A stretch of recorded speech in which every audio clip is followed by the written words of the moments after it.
as that, head coach, you have those difficult conversations of letting people know it's time we move in different directions. But at the flip side of that, you have those conversations of letting that player know you've achieved your dream.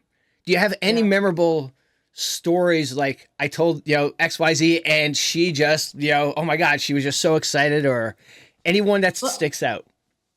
I mean, I've got chills thinking about. Obviously, Vicky Savard is a cool story. I'm sure she's told you about that.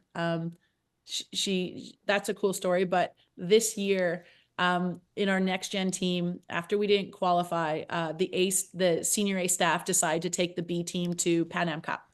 And we mainly because we wanted to work with the younger talent, we wanted to get a feel for who might be in consideration next quad. Yeah.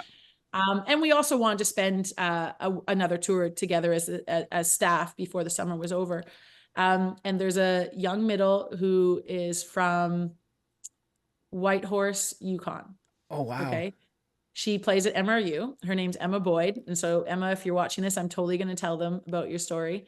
And she tried out for our next gen team in 2023, didn't make it. Our senior B team didn't make it. And we were like, who is this kid? Like, she's super athletic, like big size, super physical, but not super polished yet. Because if anyone knows, like Yukon's a territory in Canada and it's super small, not a big volleyball community. Mm-hmm. Can't say they're producing a ton of volleyball players. So anyway, she tries out this summer and we're like, let's take her. Like, let's take her. And she just got better and better and better. And she didn't make the first B team event.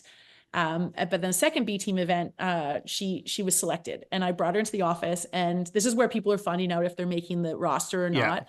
And I'm like, Emma, we're going to pack your bags. You've made the roster.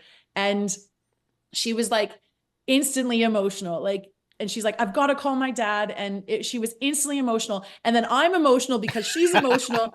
And I remember just saying to her, I go, in 8 years' time, when you're still playing for Canada and you've had years of pro under your belt, please never forget this feeling. Just how grateful you are to play for Canada and wear the maple leaf. Yeah. And she's not the only one that reacts like that. There's lots of stories. That's the most recent one.